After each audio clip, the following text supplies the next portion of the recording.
Justice इंसाफ करो हमारे साथ इंसाफ करो इंसाफ करो इंसाफ करो हमारे साथ इंसाफ करो हमारे जस्टिस हमारे साथ इंसाफ करो इंसाफ करो इंसाफ करो इंसाफ करो इंसाफ करो हमारे साथ इंसाफ करो।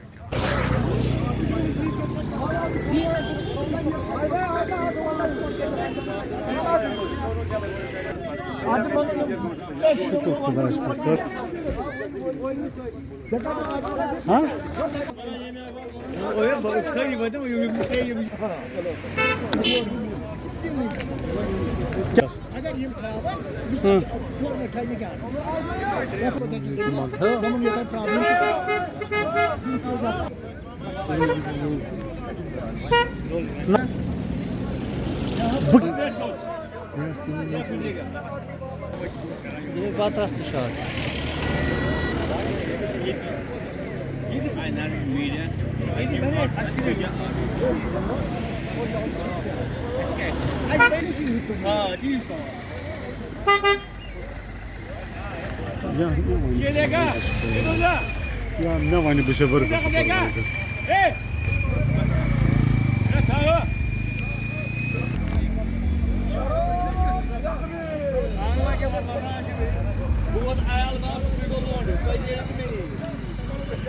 मेरा नाम फेरोज खान है। मैं गोल्डी बाग वेलुडर का रहने वाला हूँ। मसला हमारे रिक्शे मतलब ऑटो रिक्शे का है, हमें यहाँ पे नहीं छोड़ रहे हैं। ये मतलब गाड़ी वाले टाटा गाड़ी सोमो वाले ये हमको यहाँ पे नहीं छोड़ रहे हैं, हमें धमकी दे रहे हैं। बताएं यहाँ पे हम ऐसे जो सबको आपका फोटो डालेंगे, आपका ये करेंगे, तो हमने इनका क्या बिगाड़ा है?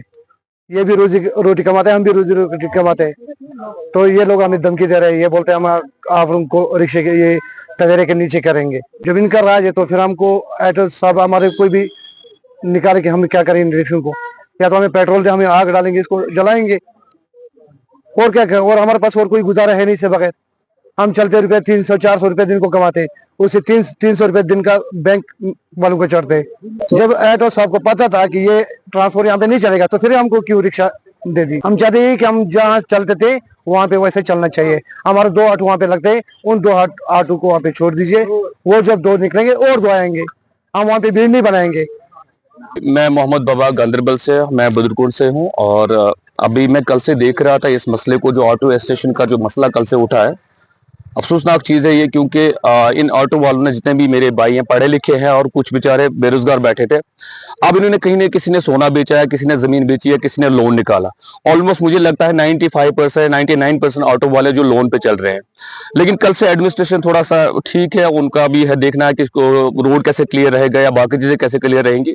लेकिन मेरा आरटीओ साहब से इतना मोतबाना गुजारिश है, अगर आपने 1050 ऑटो यहाँ पे परमिशन दिया, उनको रूट परमिट दे दिया, बाकी चीजें दे दिया, उनको अकोमोडेट कैसे करें?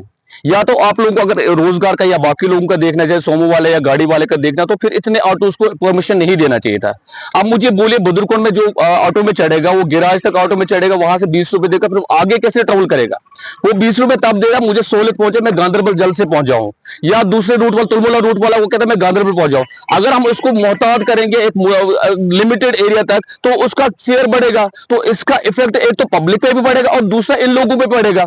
आप मुझे बोलिए, आप ये कह रहे हैं कि चलो ई रिक्शा का या ऑटो का जो था ज्यादा मेन सिटी में, रूरल एरियाज में ऑटो का लफ्ज़ काम ही नहीं कोई, लेकिन हमारे पास ट्रांसपोर्ट के वसाइल नहीं थे। हमें आरटीओ साहब के पास बहुत बार गया, जो पुराने वाले आरटीओ साहब, कि हमें बुदरकुंड में ट्रांसपोर्ट फैसिलिटी प्रोवाइड करें।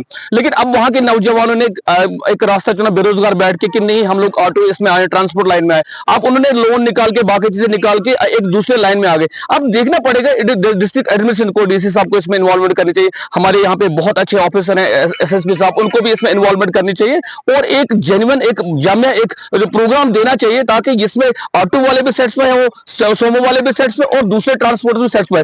सबकी रोजगार की जिम्मेदारी होती है, कंसर्न जो अथॉरिटीज होती है उनको होती है। खासकर ये जिम्मेदारी आयद होती है आरटीओ साहब पे, कि वो इनको कैसे अकोमोडेट करे। या तो इतने सारे ऑटोज का परमिशन नहीं देना चाहिए था। अगर इन लोगों को आपने किसी चीज में धकेला, इसको इनको किसी ट्रांसपोर्ट में लाया, अच्छी चीज में लाया, अब इनका सोचना पड़ेगा।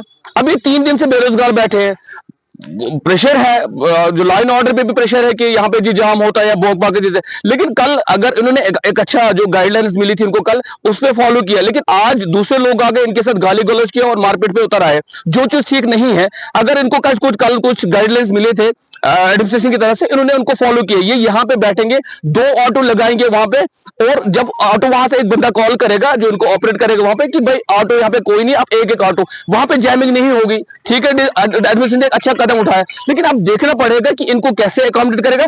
मुझे लगता है इनके सरबराह या दूसरे सोमो सर जो चलती हैं उनके सरबराह और ट्रांसपोर्ट एक बैठना चाहिए और एक जेन्युइन रूट निकालना चाहिए, ताकि इसमें ये भी मुतमईन हो और दूसरे जो ट्रांसपोर्टर वो भी मुतमईन हो, ताकि इनका रोजगार भी इफेक्ट ना हो, उनका रोजगार भी इफेक्ट ना हो। और जो जामिंग का जो मसला है वो ऑलरेडी सड़क की वजह से, बाकी चीज की वजह से, लेकिन वो इंशाल्लाह ताला अभी जो रोड बढ़ेगा उसमें अकोमोडेट होंगे सारे, तो लेकिन उसमें टाइम लगेगा। लेकिन इन द मेन टाइम ये बेरोजगार बैठे, इनका कहना है कि हम लोगों ने 3 दिन से अभी जो किस्त भरनी है, 3 दिन से हम काम नहीं कर रहे हैं, तो हम कैसे हम अपने घर का रोजगार चलाएं या लोन का किस्त कैसे अदा करें। तो देखना पड़ेगा यहाँ पे डिस्ट्रिक्ट एडमिनिस्ट्रेशन को, देखा स्पेशली ARTO साहब की जिम्मेदारी बनती है, तो वो इसमें कोई जेन्युइन जामिया प्रोग्राम दें। जनाब नजीर अहमद रतर रोजान गांधरबल सह आटो वमत ये बेकार रोदम सुनिस ताम आटो चलावान ये गांधरबल मन अचाना सख्ती सोमो वल टाटा बस वल यमो कोर सोन रोजगार बंद।